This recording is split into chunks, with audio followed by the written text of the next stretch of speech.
Greetings, this is Nobbler, and this begins a play series of the game Adore.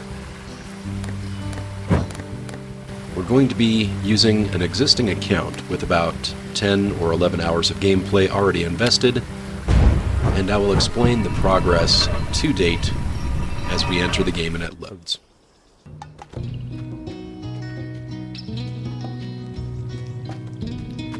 So this is the most advanced character that I've played into this game, and basically what I've been doing is farming, playing a lot of the same low levels in order to find more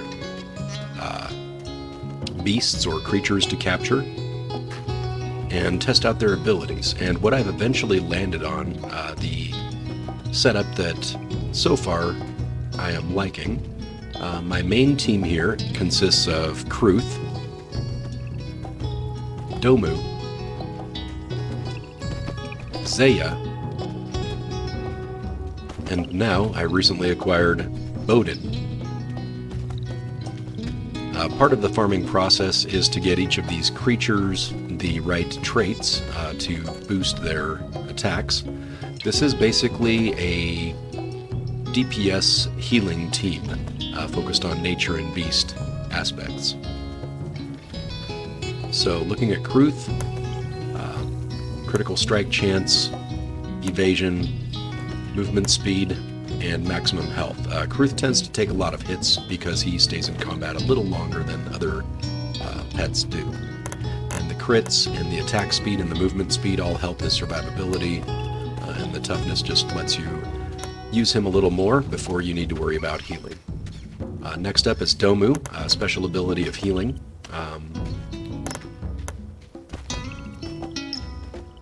Also being a magical attack. Originally in the game, there was no types of armor being physical or magical, and that in a recent update with the Sandstorm expansion, I believe it was, the armor types were created so that a creature that attacks physically will instantly destroy magical armor, and vice versa, a creature that attacks magically instantly destroys physical armor. So right now this trait of Sharp was originally intended to help break physical armor in the original older version of the game. But now it's only 50% useful because now Domu can instantly break physical armor with his magical attacks. And the 20% bonus only works for hitting a magical armor type. Evasion to keep him alive longer, and movement speed to get, basically any creature that moves faster, they will have higher survivability. Zaya is sort of my heavy hitter, a quick creature with a speed of 6 but a damage output of 26. It's a one shot and done, having a stun attack. Effect of creating healing orbs when they get a kill shot. And whenever the character that you're playing is healed, my character gives Zaya bonus damage of 25% for 8 seconds, which is pretty good. That's for a high damage creature, getting a % damage increase is pretty solid. Zaya also leeches health 10% of the time, has increased movement speed. And so there you can see the specialty of the healing orbs trait there. And Bodin recently just acquired this one, so I haven't got all of his stats quite fleshed out yet. But again, attack speeds and benefits 15% more from healing effects. Ultimately, I would like to get some more movement speed or attack speed in here, along with healing orbs for the kill shot on enemies. Those have proven to be pretty effective. The Adorer itself also carries a healing stat. So if I go to here and look at our equipped artifacts, one of these will create healing orbs when barrels are broken. That might have been, it's not an artifact, it is up here in the runes. So movement speed is definitely something to invest in once you get the Light Feet rune. And whenever you break one of the urns, those small ceramic pots that you can find in every level, there's a 10% chance to create a healing orb which will heal all of the creatures in your team. So just kind of stacking that healing up to give some endurance to these characters, so I don't need to play as cautiously. It just helps you get things done faster if you can sustain their health as you go without needing to try to be super efficient with every attack. Let's see, let's look at our B team. Second string, this is for usually like after a boss fight. Sometimes one of my characters might end up being cursed. So they've lost their health and they need to rest for one round. So I've got a backup team that consists of arcane and mystic creatures. Zarki takes the place of Zaya as the heavy hitter. Speed of 8, doing a damage of 35, but Zarki needs to charge their attack. So Zarki gets summoned and sits there for a second or three, charging up a lightning bolt that then does some pretty stellar damage. You can see that on Zarki I've also given it a 20% damage increase if it is the only creature out summoned, and also some evasion. So we don't need to worry too much about the hit points or armor on this character if it's just popping out to do a heavy hit. Very effective against bosses too, so definitely going to keep Zarki around as the big gun. I also have Abu, which is a fast, small damage, kind of a spread attack, shoots little orbs and sort of a spray in front of it. Extra gold was just something random on the food that I gave it. Has a chance to produce healing orbs and 20% chance of evasion. Again, this is a low hit point creature, so we definitely like that evasion to be present for them to not take damage at all. Next up is Felwin. Felwin is sort of the main attack. This one would take the place of Kruth on my lineup as the primary DPS. Good attack speed, very low damage, but repeated attacks similar to Kruth. And so this is again leftovers from a previous version of the game, but 40% bonus damage against armor, so this creature would do good against magical armor, but now can also do 40% more effective against physical armor. Higher attack speed on an already fast creature, so that percentage increase is going to have a really good effect on a high speed creature, or attack speed. And movement speed, so that way it gets out there, does the attacks just like Kruth. And the last one, Grin, takes the place of Domu. So this is the magical creature, summons an orb and basically swings it back and forth across the battlefield to damage enemies. Pretty solid damage at 17, a little bit slow on the speed, but let's compare that to Domu just so you can see the relative abilities. Domu's a little bit faster, but does significantly less damage. The difference is Domu heals, whereas Grin does not. Grin will create a barrier, though, that stops enemy projectiles, so this could be a useful alt to carry if healing doesn't keep up with a high damage ability from a boss, for example, and you want to throw down that shield to block a barrage of long-ranged attacks, then this could be useful. Lucky, so 20% chance of not spending stamina to invoke.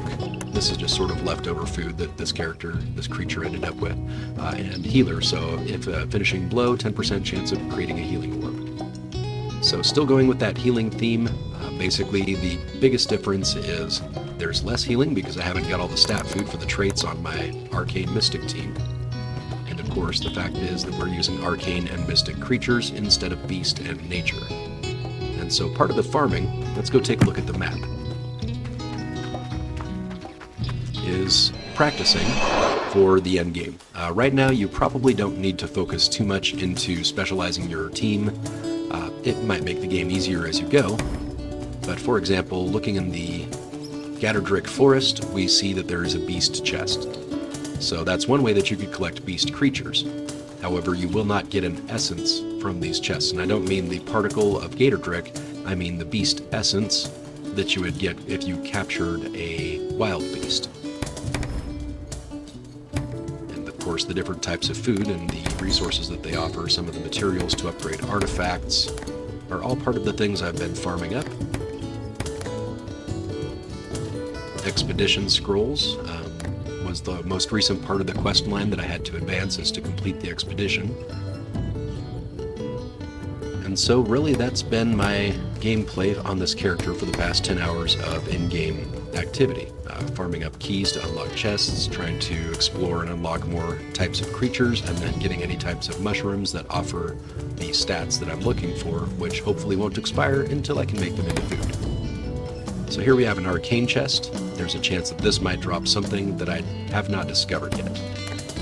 It'll expire in 3 turns, and I don't see any other missions that are really a priority for me right now, so I guess to start off this series, we'll go ahead and run with the first mission being in Gatordrick Forest Depth 1 to unlock an Arcane Chest and just see what's in there. Before I do that, let's take a look at the bestiary.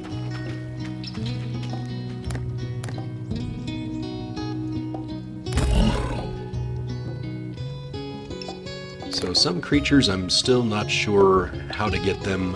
For example, this creature right here is the one that you encounter in the tutorial. It's sort of a bombardier rabbit, and you won't have any particles of Gatordrick to capture it in that first level. So what I'm imagining is this might appear later in the game as we have like a higher difficulty replay of some of the earlier game levels. This right here, I believe, is the second stage boss, the monkey boss, stone or earth element. This is the first level boss, the tiger. No idea what this one is here on the left side, and no idea what this one is in the middle below the tiger. So there are quite a few creatures, 19 of them, so roughly half of them that I have not discovered yet. And the ones that I just don't really see fitting into my playstyle or speed, I just release. I don't think that's a mistake early in the game, just simply because once you advance into the game, you'll notice that the creatures that you capture become higher level.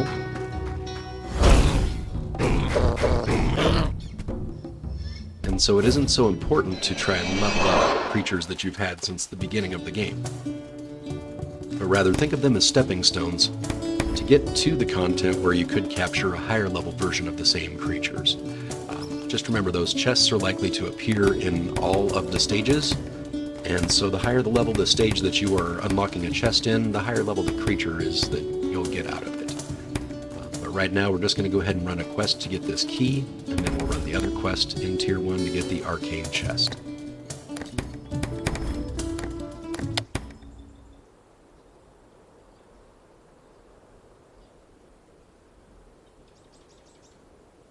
And after this quick little warm-up, I think that we will start advancing that main quest line and just see how much of a deep dive we can get in this first video. You can see Bowden, quick attacks, repeated attacks.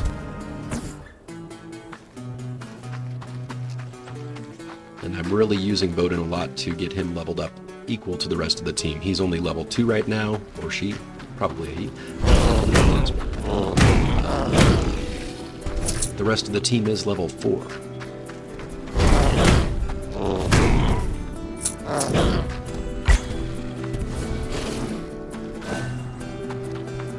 Saya.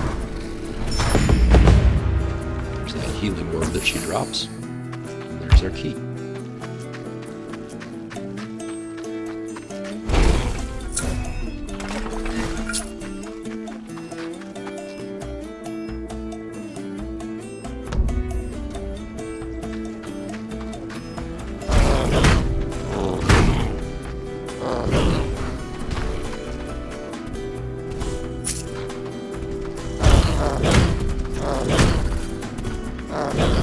Another thing that I do like about Bodhi is that the little goat here, you see every time it hits, it kind of staggers the opponents. So there's an interrupt effect, a minor knockback. So if the enemy is preparing their attack and you hit them with Bodine or Zaya, both of those attacks will, that hurt, have a little bit of a knockback.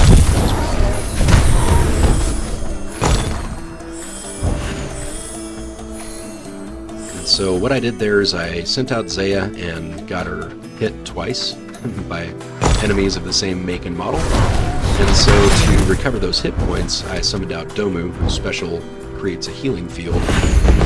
And whenever the creature damages an enemy while they're standing in that field, it heals them. So I was able to recover, it looks like maybe 25% of Zaya's hit points after taking those 2 big hits.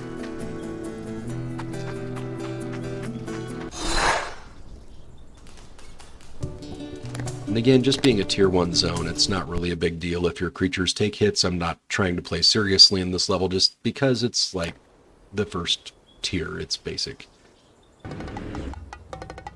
The creatures will heal up between levels, so we're just going to dive right back into tier 1 Gatordric Forest and get that Arcane Chest.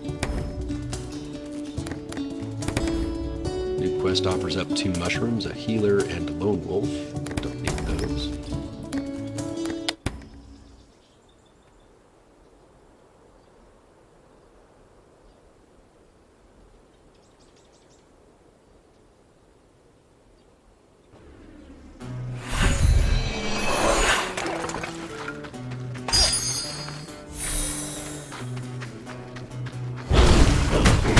So that creature had magical armor, and so the physical attack of Bowden was able to instantly break that. And still carrying enough attacks to finish off a low level. I believe the enemies in tier 1 are going to be level 3. So if we capture them, they might be level 2. But I'm pretty confident that this is just a level 1 zone, so even my level 2 Bowden is kind of over this.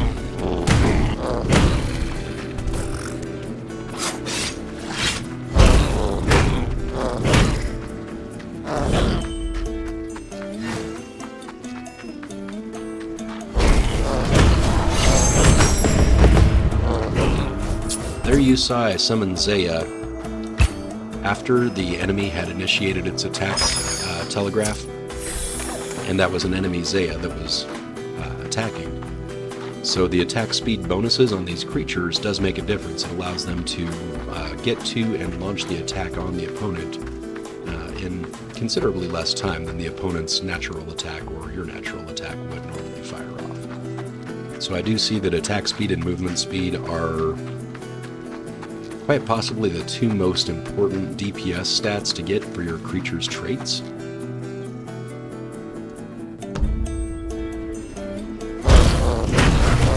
Here this creature had armor, so I sent out 2 physical attacks against it, just because I don't want to waste Domu's special ability if I need that.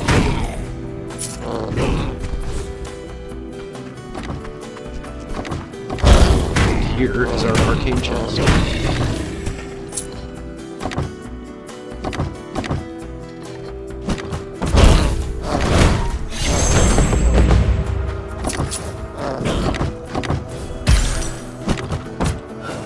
Let's see what kind of a critter we get out of here. Falbu. Another goat, it looks like. I think I like it.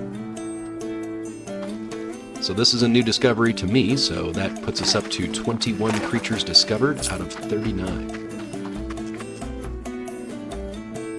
And we'll test out their abilities once we get back to the village.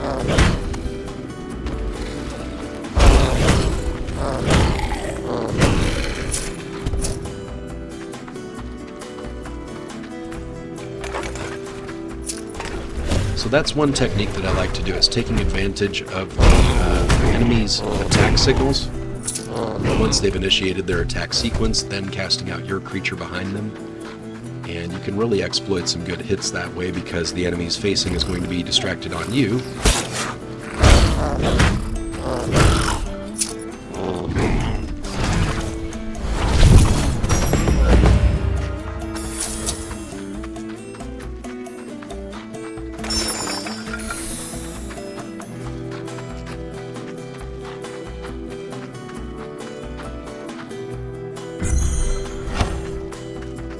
And if I'm being completely honest, I'm still kind of finessing my ability to target and direct the facing of my creatures when they do go to attack.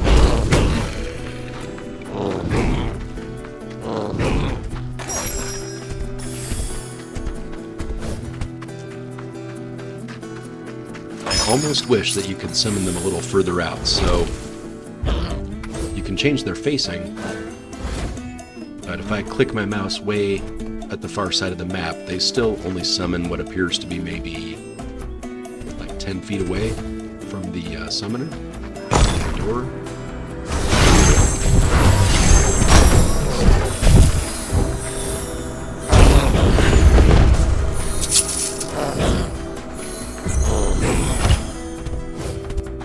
And so yeah, there's a demonstration of the power of healing, basically just by dropping out Domu, triggering Zaya's kill shot to summon the healing orbs, and just basically mashing it up with the enemies. You just create a lot of health regeneration. So if you haven't tried a DPS healing team, you can see that it is pretty fast, pretty fun, particularly for low-level farming. Now, as we step into the higher levels, we'll start to see that pacing definitely slows down.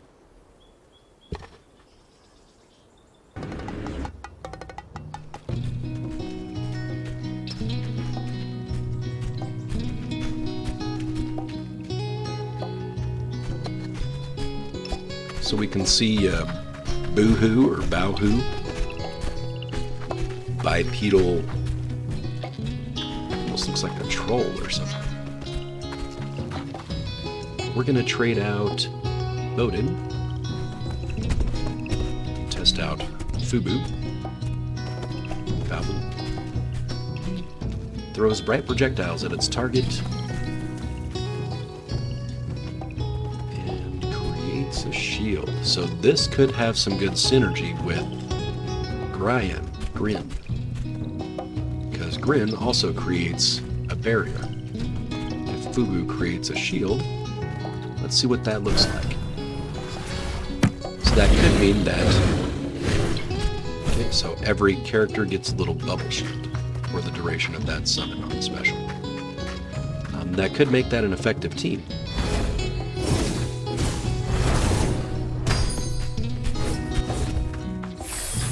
So let's go demonstrate just a little bit with the Mystic and Arcane synergy, just so you can kind of visualize. The Arcane tends to be more of a magical team, whereas the Mystic seems to kind of do both physical and magical attacks. So we're going to add Green to the team. Take Felwin, just so you can see how this is my primary kind of replacement for Kruth. Also a similar stand-in for Nira, or if you still have the first pet there, the little chipmunk character. We'll take Zarki, so you can also see their powerful attack.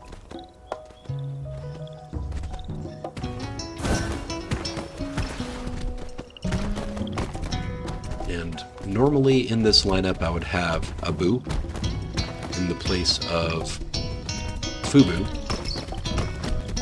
so that there would be 2 Mystic and 2 Arcanes, and the synergies that I try to build off of those creatures would depend on their opposite or same element type. So again, synergies here. I've got 1 Mystic Essence, so we could add a Mystic Essence for Fubu. Let's see what that does.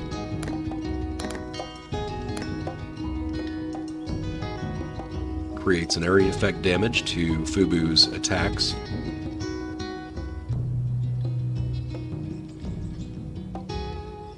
And creates lasting armor for creatures that are hit while under the effect of Fubu's special ability, the shield. So we're not going to give that anything now. We're just going to take a look at some of these synergies. So first we rearrange our creatures on the bar.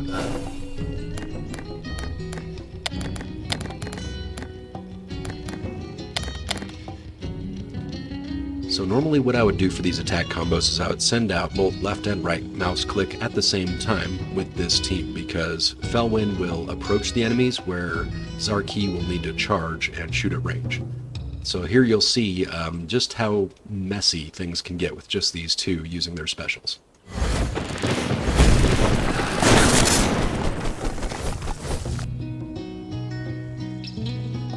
And here's without the specials, just dropping Zarki out just a split second before Felwin.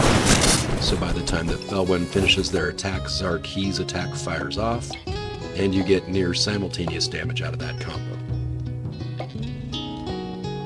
When operating at ranged, once Zarki returns in, that's a good time where I would drop Grin, so we can check out the combo of Felwin followed by Grin. Here's our missile barrier. Felwin is wielding orbs and damaging enemies. Meanwhile, we can put Fubu out as a slower and stronger upfront attack.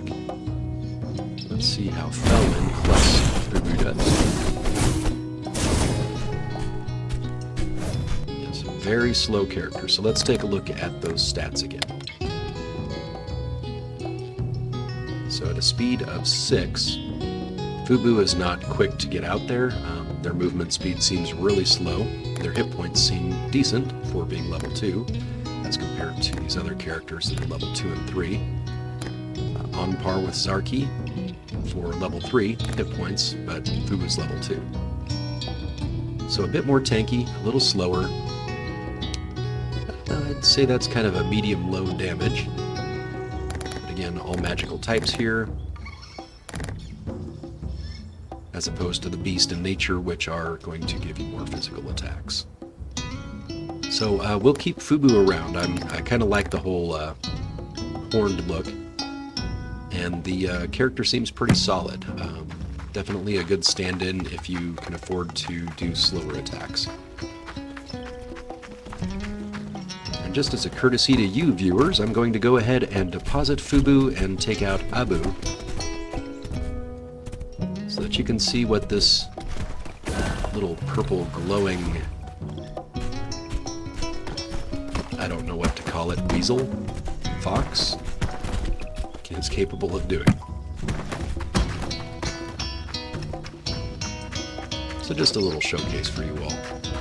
Here is Abu, shooting out that little spread of magical damage. Not super strong attacks, but they are quick and at a medium range.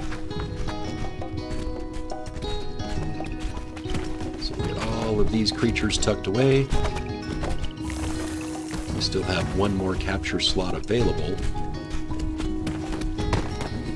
And here's a character that I've been contemplating.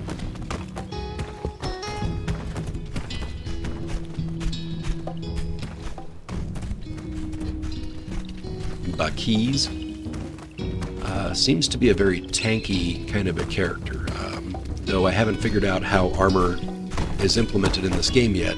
35 armor at level 2 is definitely on the high end. Where here we have Fubu, who we already established is a fairly tough creature, has max 30 armor and 62 hit points. So Fubu has more hit points, less armor. Bakis is definitely a high armor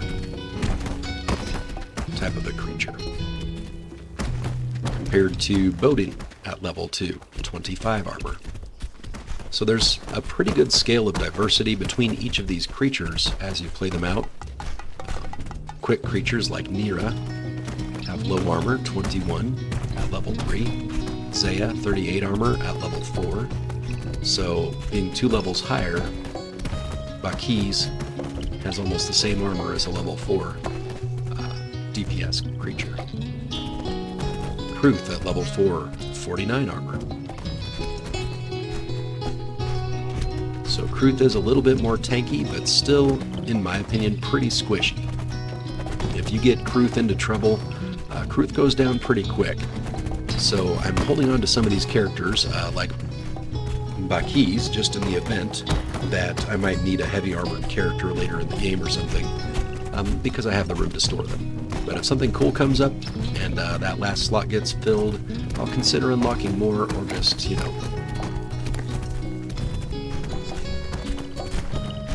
release some. Looks like I have an extra Zaya in storage here. I didn't even notice that. Catch and release. I do like this creature, Zaya. It's the big horns on the deer. It looks really cool. Right, so let's get our main team back in line and get on with this playthrough. So, Crew, Zaya, Domu, and Bodhi.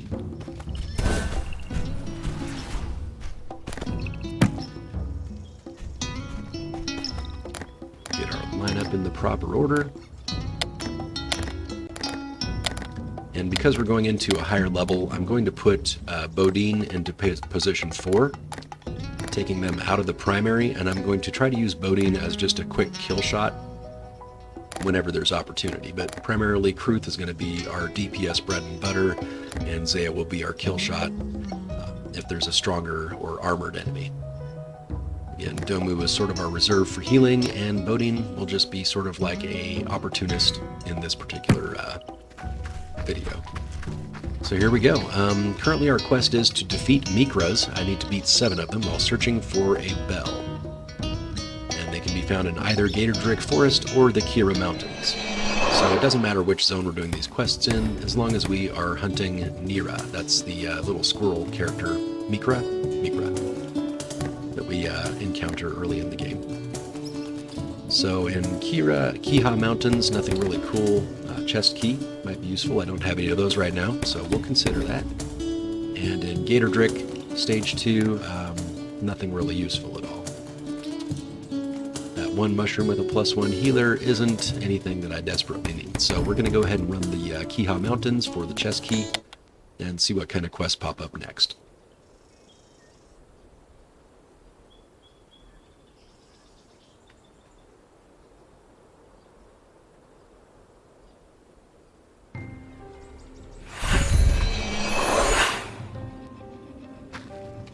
Peek in the map.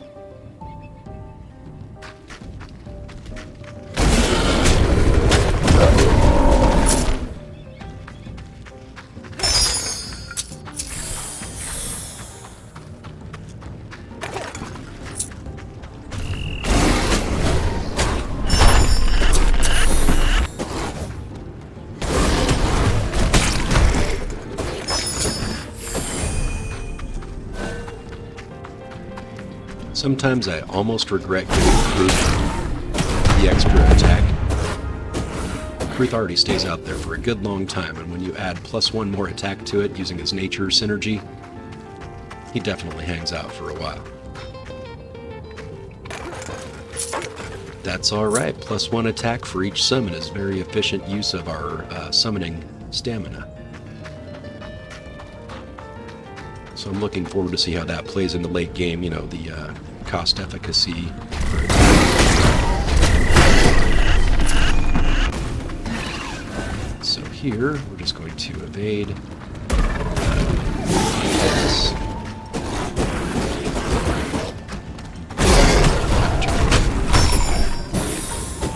So this is what I mean. It just sometimes you have to divide and conquer with your enemies.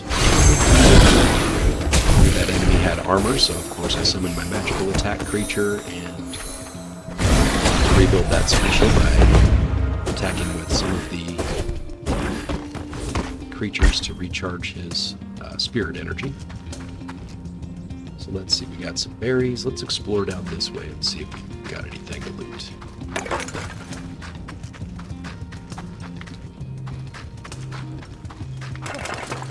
And Kiha is pretty easy, as you can see, with level 4 characters. I'm definitely, I think, ready for the next difficulty tier.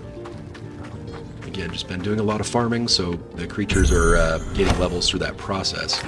I think that the game is a pretty well designed quest line, because if you are just playing from start to finish and you're not interested in farming and exploring all of the content before advancing, things like this quest right here things like the quest to kill 7 of the types of enemies are going to give your creatures the experience they need to be leveled up for the next content area, I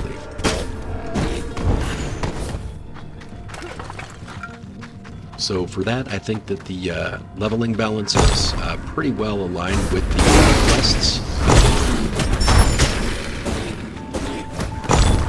so that you don't need to worry about like grinding experience for your creatures. That is, unless you're me. I mean, I will do that, but that's not for everybody. I come from that old school generation of gamers where we are used to having a lot of punishing, time-consuming effort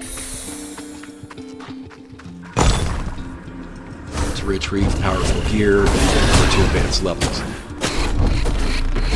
And if any of you have an inkling of what I'm talking about, you guess I probably meant EverQuest, the original. Games like that were punishing towards players, corpse runs, train to zone. So it's really relieving to see that these developers in this studio have really taken the time to balance the game so that you can, as a player, enjoy a new experience as you progress, and you're not stuck grinding the same content, so that you can then later go and experience the new area that you haven't seen before. So well done to the developing team.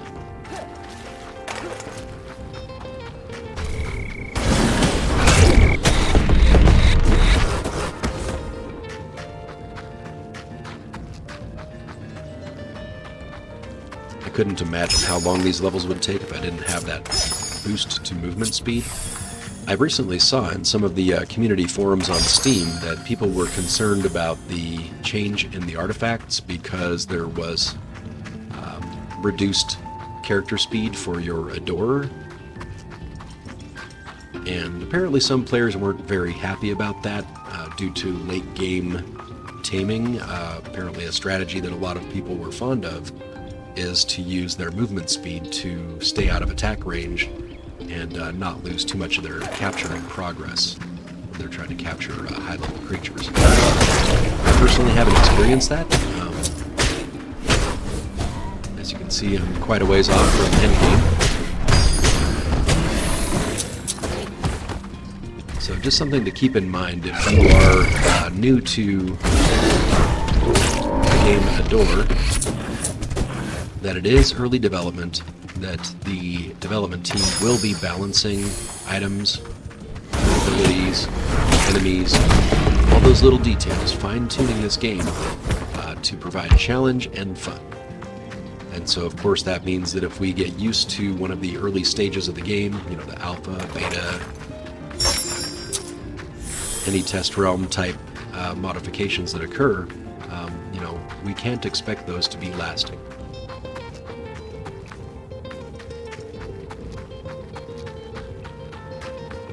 And speaking of changes, the development team for this game,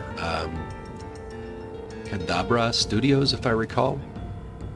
I better look that one up. They're very responsive. For example, I found a bug in one of the food recipe exchanges where you can purchase the food of the day.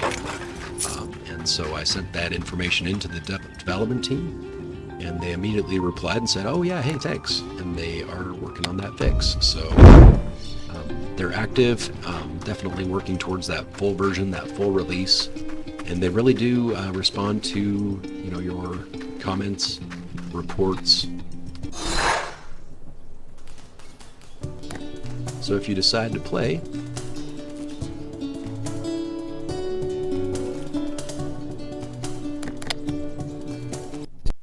definitely take the time to communicate, like join the Discord for Adore,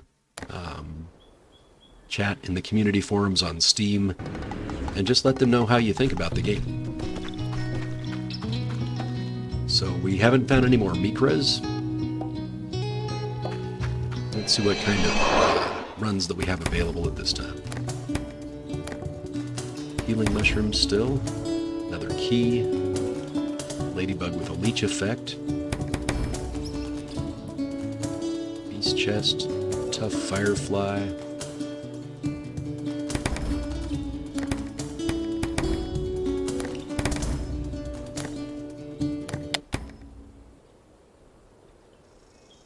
And if you ask me, I think Mikra seems to be more of one of those characters that would exist in that Gatordrick forest more so than the Kiha Mountains. Just because it is a woodland creature, forest makes more sense to me.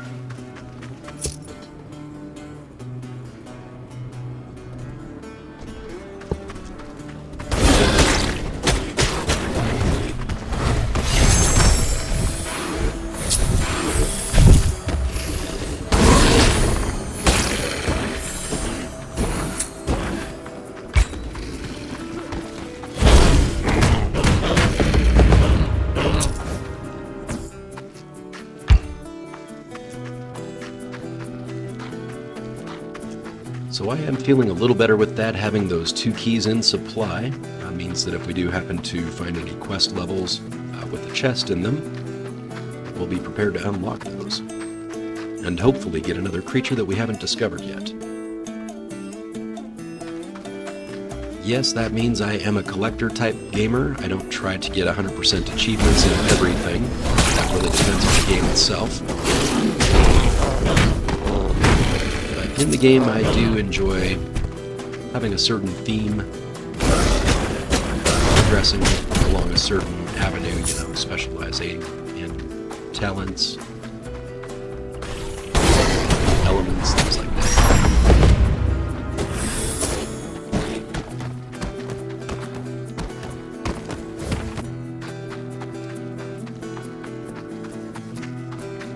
It would be really cool if a door was able to create some sort of a customization for the village. Obviously that would be a very late stage development for the game. Adding character village customization so you can move your buildings around, or maybe even select what quality of buildings exist in your towns.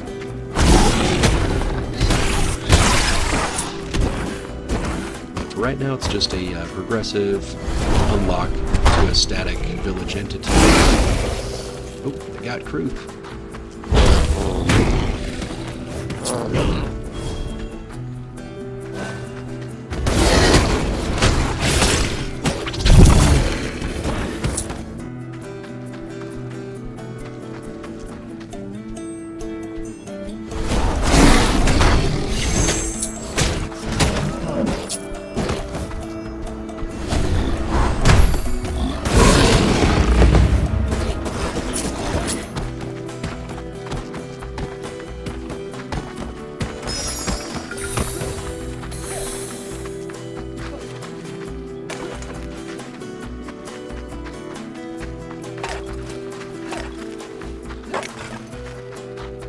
Maybe one of you has been sitting there wondering, why have I not been using that dodge to roll to increase my movement speed while I'm running around the levels? And that's a great question. I do have that artifact that, I don't know if I could see it equipped, increases my movement speed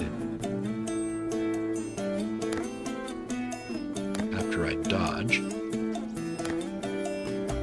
There we go, 13% movement after dodging.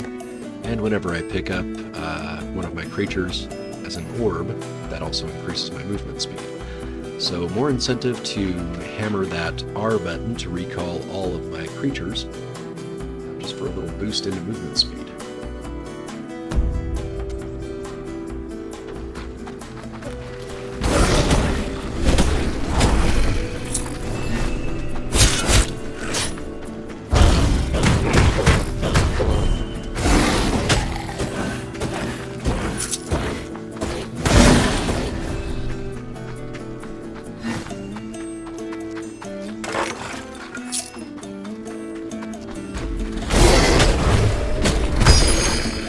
I think part of the problem is I play so many different games that I'm a jack of many trades, but that's what I'm doing right now. For most games, you can usually map a similar key control mapping. And that's partially true for a door. I still run the WASD movement keys. Q and E tend to be my action keys.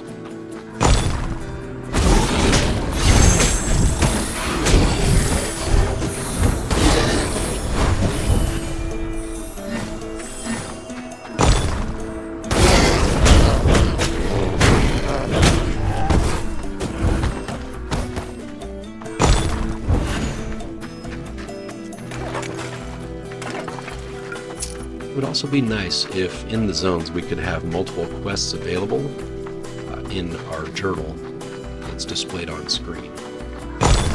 Because I know I have the main quest for the 7 micros, but knowing how many more I had could be nice. For example, in this zone, I don't know if micro would spawn from these energy mechanisms, but I could just kind of dance this back and forth without fully charging it, letting enemies spawn in sequence. Let's see if we can get that total.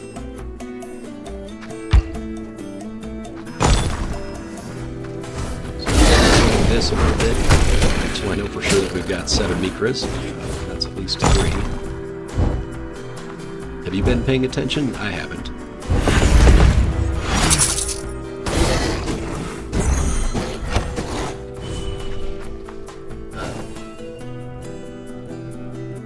But I'm imagining because that weird item dropped, yeah, see here we can see now that we've completed this zone's objective of completing 3 of these shrines, that we have defeated 7 micras, we found the bell, and now we gotta take that back to Baldine in town. He's the artifact vendor.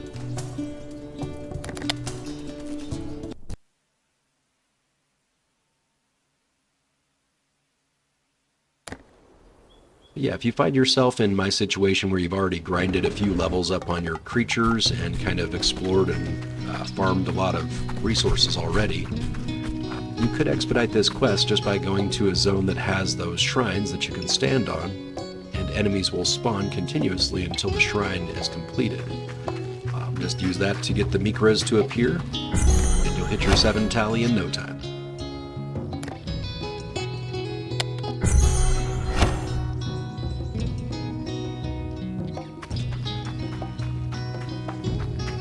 Now we need to go speak with Baina.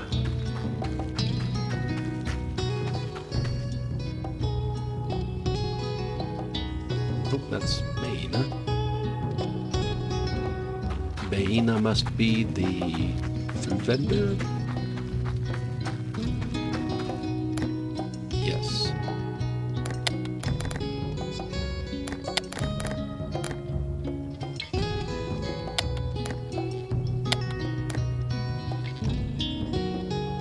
So Baina has an older brother.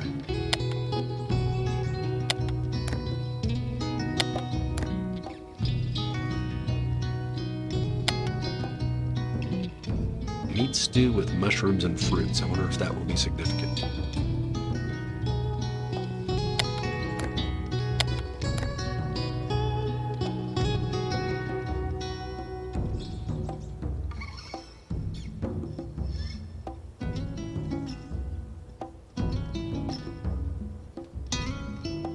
Okay, so we're probably going to have to look for... it might be Belina, just because I see that the Adorer referred to this NPC as Bell during this dialogue, with an older brother named Bikoro.